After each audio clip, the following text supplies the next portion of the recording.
Assalamualaikum warahmatullahi wabarakatuh. Ketemu lagi dengan saya Omar dari bisnisomar.com dan strategiproperty.com. Ini saya lagi ada di lokasinya Bintaro Terrace Premier ya. Proyek saya yang keberapa ya? Ketiga kali. Proyek yang ketiga dan cukup besar proyeknya. Ya, dan hari ini saya mau sharing ke teman-teman semua tentang properti ya, tentunya properti. Jadi kalau beberapa video yang sudah pernah saya share ke teman-teman melalui YouTube ya. Jadi saya ada channel di YouTube MZ Omar, cari aja di situ banyak tentang strategi properti. Saya berbagi tentang akuisisi lahan. Akuisisi lahan. Jadi bagaimana kita nanti bisa bekerja sama dengan pemilik lahan atau juga kita bisa membeli sebuah lahan untuk kita jadikan project kita gitu ya. Itu sudah saya share di video-video yang sebelumnya.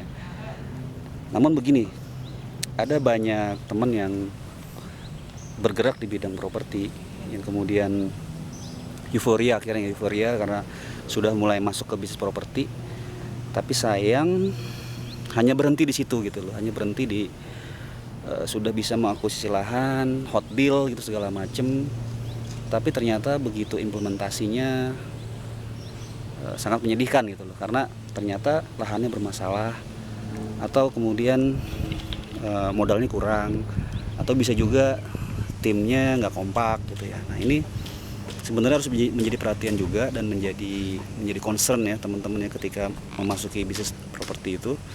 Jadi jangan sampai hanya terfokus kepada hot deal.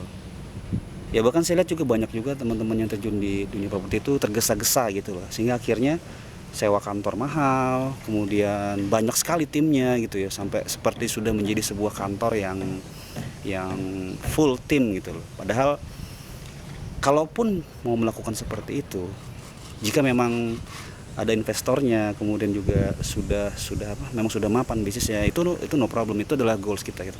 Tapi ketika sedang merintis, ketika sedang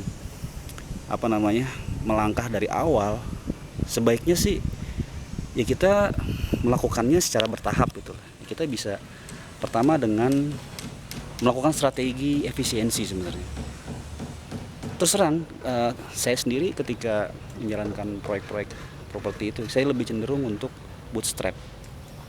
Kenapa demikian? Karena memang saya berawal dari trust bisnis ini. Jadi ketika ada investor, kemudian ada pemilik lahan yang mempercayakan lahannya ke kita pun menunjukkan dengan perjuangan kita juga gitu. Perjuangan dalam arti ya kita benar-benar efisien gitu loh. Walaupun tidak harus juga menjadi merana juga gitu loh. Enggak juga sih, tapi kita coba sesuaikan ya dengan kondisi keuangan kita. Kalau memang harus di bawah pohon pisang atau di situ, no problem. Ya kan? Yang terpenting adalah bagaimana kita menjadikan proyek ini berjalan, menjadikan proyek ini running, menjadikan proyek ini nantinya ready untuk dibeli oleh pembeli. Nah itu yang kami lakukan saat ini. Jadi kami benar-benar efisien dalam hal segala macam gitu, waktu, tenaga dan yang lainnya. Dan juga kami membuat yang namanya manajemen proyek. Nah ini sebenarnya sih satu rangkaian ya. Banyak orang yang ketika di awal project dia membuat satu cash flow projection, kemudian membuat planning gitu loh, sangat sedikit yang akhirnya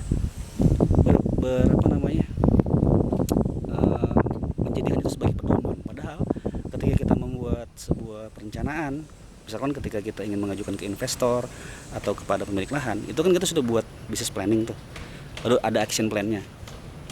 Ke situ aja, fokus aja ke situ, bagaimana kita memenuhi itu semua, maka nanti kita akan tahap demi tahap, perlahan demi perlahan akan sampai ke tujuannya gitu. Ya mungkin ada deviasi sedikit, mungkin nggak tepat banget gitu, tapi at least kita stay on track seperti itu. Oke, share saya sederhana seperti itu aja. Nanti di video-video yang lainnya kita akan share lebih banyak lagi. Terima kasih atas perhatiannya. Assalamualaikum warahmatullahi wabarakatuh.